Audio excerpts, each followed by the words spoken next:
Ijynx is a book of poems by Blair MacKenzie Blake. This book has been rocking my world for the last couple of years in somewhat subtle ways. I really like it. So to start off, one of the things that I noticed about this book, it's not immediately accessible. Like, it takes a little bit of focus, it takes a little bit of work. And as a reader, as someone who is into art and sort of thinking, I found this really compelling. And there's something that keeps me coming back to it. And I've concluded that one of the things that keeps me coming back to this book and keeps me reading it is the beautiful language. There's very sumptuous imagery throughout this book, and I really appreciate it. So in terms of content, this is a magical work. A lot of the themes are along the line of the occult, mysticism. It's very dreamy in nature. In terms of the content, I'm going to leave it at that. It will meet you where you are at. Some of it did make me raise my eyebrow a little bit, but I really enjoy it. I feel like there's something very special about this book, and hence I'm doing this review. Consciousness does blossom like a rose. I really encourage anyone who likes to read and loves beautiful language to pick up this book and give it a spin. It's very compelling. It kind of draws you in. So at first, I started reading the shorter poems. I was a little bit lazy, and they were just really beautiful. They really got me. They struck me. And then after a while, I concluded that the thing to do was to read the longer poems aloud, repetitively. And this is where the growth really started for me. And I developed yet a deeper appreciation of this wonderful book. And it got me sort of thinking again, this world, there's not a lot of poetry in this world. I feel like now with the technological age, we're so into direct meaning and very quantized meaning and the truth, whereas this book is filled with very artful language. And it just, again, got me thinking poetry is lyrical work, and it is meant to be read aloud. It is meant to be sung. That's what poetry is. That's the kind of language that it is. And for me, I get a lot more out of it when it's expressed aloud. That interaction, that way of interacting with the language has been very fruitful for me. So I'm into the unified field theory and the holofractographic model of space-time, but more for what it means for humanities and arts, not just the engineering aspects of it. And this book really struck me. It really resonated with me in that way. So a lot of the poems, they're filled with imagery, and it's words used to create images.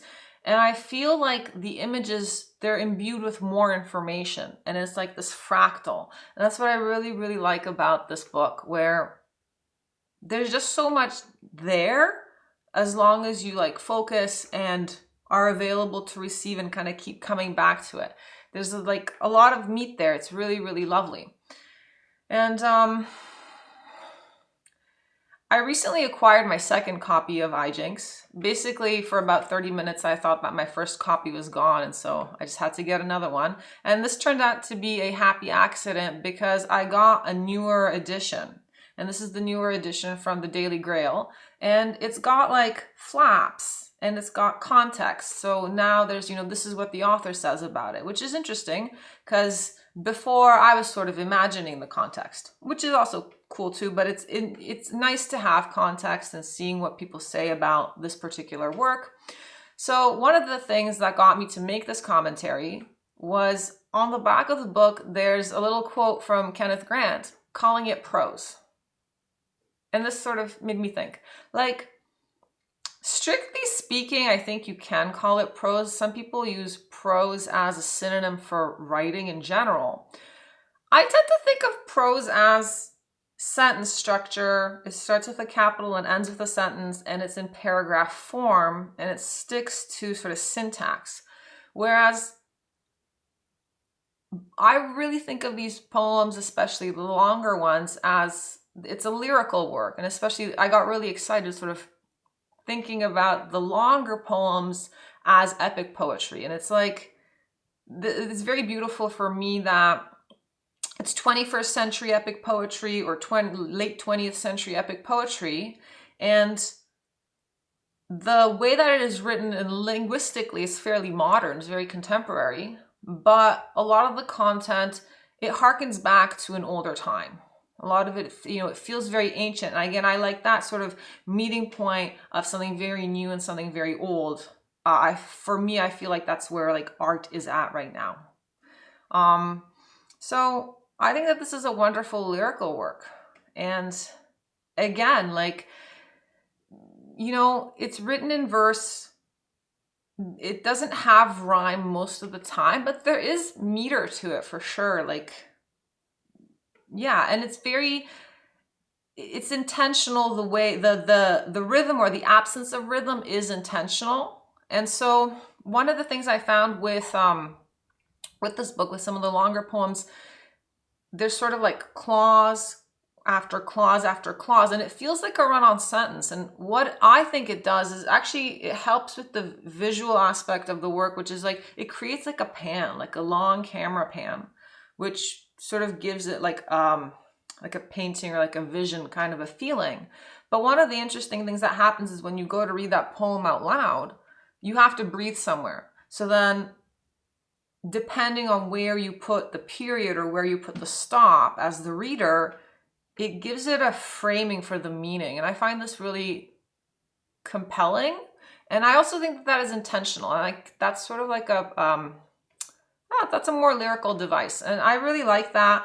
And again, this sort of harkens back to like 21st century physics for me, where the observer is part of the phenomenon, the consciousness observing the phenomena or engaging with the piece of art is shaping the meaning. And I think that it's great to use art to remind us of this physical reality that, like, everything is subjective.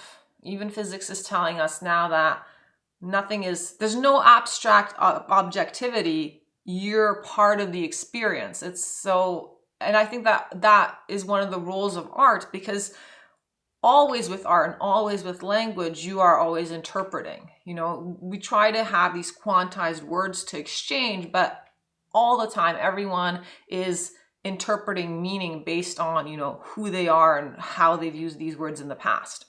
So yeah, I've been having a really wonderful time reading Ijynx, and it's been wonderful. There's been like a lot of growth for me on a creative level. I'm really enjoying it, and I've decided to film the 4 longer poems in this book. And that's taking some time because I want to do a good job with it. And I'm having a really great time. Like I've never done anything quite like this before. And like, I am a vocalist, and this is like kind of an interesting way of expressing myself. So yeah, I'm really glad and very grateful for this book of poems.